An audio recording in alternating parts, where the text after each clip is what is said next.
Exercise खंजर जहाँकि गोटे annual joint special force training India और किर्गिस्तान मझिरे एई वर्ष 2026 रे 13th एडिशन स्टार्ट हो जाइए आसाम मिसामरी रे। ये गोटे एभली एक्सरसाइज जहाँकि आपणकर अल्टरनेट ईयर रे कंडक्ट हुए।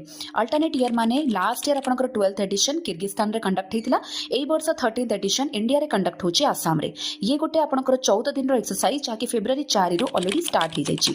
एथिरे पार्टिसिपेट किए रोचंती ना इंडियन आर्मी रो पैराशूट रेजिमेंट स्पेशल फोर्सेस सहित किर्गिस्तान रो स्कॉर्पियन ब्रिगेड। आउ जेतेबेले आमे बायलैटरल एक्सरसाइज कहूचे माने दीटा कंट्री इन्वॉल्व हेबे। विभिन्न प्रकार आपणकर एक्सरसाइज मध्यरे बायलैटरल डिफेंस को नेकी मेनली करा जाउची, जोथरे काउंटर टेररिज्म को भी फोकस करा जिवो। आ विभिन्न प्रकार आपणकर ऑपरेशनल स्किल्स रहबो माउंटेन और अर्बन टेरेन को नेकी। तो निहाती याको मने रखिबे, एग्जाम पाई बेनिफिशियल रहबो जेहेतु जॉइंट मिलिटरी एक्सरसाइज रो आपणकर क्वेश्चन आसुची। बाकी आपण माने एबे एग्जाम रे पाई गोटे कमेंट सेक्शन रे आंसर करिवे कि इंडिया आ आपणकर रशिया रो जॉइंट बायलैटरल एक्सरसाइज कोन कोन जानिचंती, निहाती कमेंट सेक्शन में जणाइबे।